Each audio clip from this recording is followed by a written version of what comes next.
Well, social media, it's the resource we hate to love and love to hate. But research shows we can't stop scrolling. In a special report, KNWA's Clarissa Bustamante breaks down the so-called addiction and how we can stop it from affecting our mental health.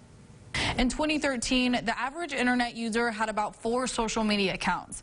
Fast forward to now, and we're looking at an average of 7 per person. That's according to a study by Global Web Index. But over 80% of people say social media does more to waste our time than benefit us. So why can't we look away?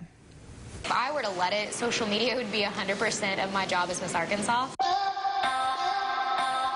The newly crowned Miss Arkansas 2019 pins her crown on top of her head as she steps into her unique role as a public figure. Before Miss Arkansas, maybe like once a day.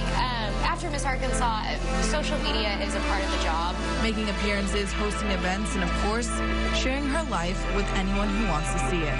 Obviously, I'm not going to post 8 times a day, but sometimes I have 8 different posts I need to make. While she tries to limit her time on mobile apps, it's not something the pageant winner can simply walk away from. I don't want to live my life on a screen. I don't want to live my life on a cell phone. I want to be able to be Miss Arkansas that's really tangible and in person, but a lot of what I do does have to go through social media. For people like Dahlem, posting is necessary.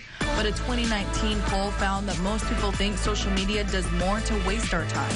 Ironically, research also shows that the average person has over 7 social media accounts. Pictures are probably the most prioritized form of social media.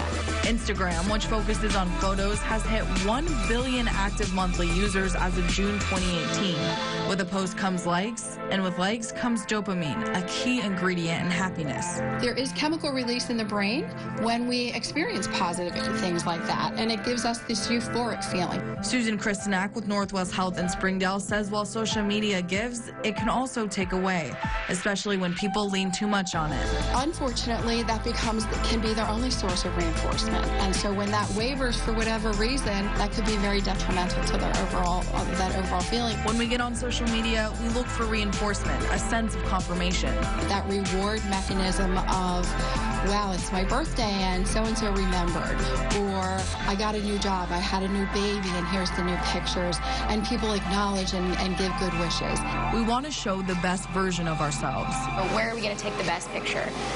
Where's the best lighting? Things like that. And when it doesn't measure up, that's where the sadness comes in again. Social media makes it easy to compare yourself to others, but that's exactly the kind of thing Dahlem wants to avoid. You don't have to go everywhere with curly hair and makeup and an evening gown and the crown on to be Miss Arkansas, because that's not what people want to look up to. Because if people think that being Miss Arkansas is unattainable, then little girls would have nothing to strive for. Because if they think they can't do it, then why would they want to be Miss Arkansas? It's not just posting. Kristanak says we're getting to a point where we're texting more instead of socializing in person. Looking at the data, we're also Snapchatting more than you might expect. In 2014, 46 million users. This year, 190 million.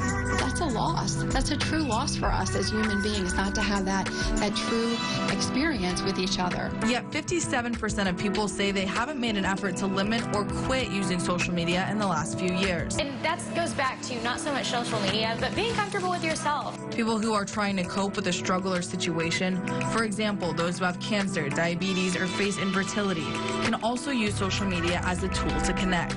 The person that is disabled, that can't move, again, there's a resource of connectivity, of conversation, FaceTiming somebody, you can actually see them. It's also a great way of checking in on the elderly. While they're not experts, it could be enough to know that someone's listening. So does social media help or hurt? So if I put a hammer on the table, it is not inherently good or evil. It can be used for both, though. It can be used to build a house. It can be used to harm. That's how things like Instagram, Facebook, Twitter, all of those should be looked at.